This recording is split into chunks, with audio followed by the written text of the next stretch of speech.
La vie de Lénine en 3 paradoxes étonnants. 1. Lénine a mené les ouvriers tout en étant un col blanc. Vladimir Ulyanov, Lénine n'était qu'un pseudonyme, est né le 22 avril 1870 dans une famille de la classe moyenne. Son père, Ilya, travaillait comme directeur d'une école publique. Le jeune Vladimir a reçu une éducation classique qui consistait entre autres à bachoter en latin et en grec pendant des centaines d'heures. Des témoignages indiquant d'ailleurs que Lénine était plutôt doué pour cela. Cela ne signifie pour autant pas que Lénine n'était pas un véritable révolutionnaire. À l'inverse, depuis son adolescence, il avait un exemple de lutte contre le régime russe.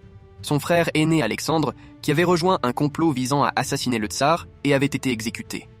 Vladimir, réagissant à cette terrible nouvelle, avait alors déclaré « Non, nous allons marcher sur un autre chemin, ce n'est pas une voie pour nous ». Au lieu de tuer le tsar, il a donc nourri l'ambition d'écraser le système tout entier.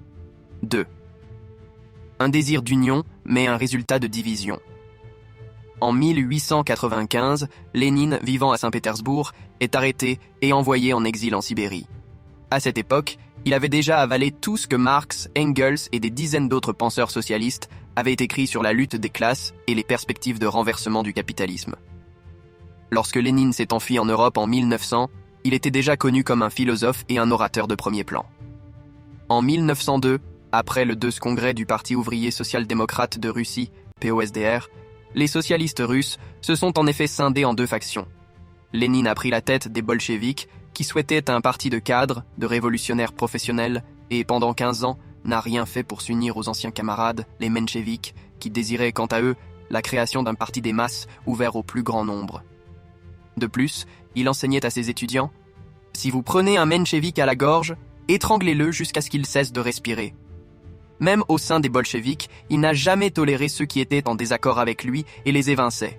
3. Après avoir gagné la révolution, il en a exigé une autre. En mars 1917, après des années de guerre et de crise économique dévastatrice, Nicolas II est contraint d'abdiquer. La révolution de février est gagnée, faisant tomber la monarchie. Lénine, 47 ans, n'y est pour rien. Le gouvernement provisoire conduit alors le pays vers la formation d'une assemblée constituante et tout le monde, y compris les bolcheviks les moins convaincus, Joseph Staline par exemple, se réjouit de cette première victoire de la démocratie en Russie. Cependant, en avril, Lénine revient de Suisse et déclare immédiatement dans ses thèses d'avril que cela n'est pas suffisant. Il affirme que la Russie ne fait que passer de la première étape de la révolution à sa 2e étape, qui doit placer le pouvoir entre les mains du prolétariat et des paysans,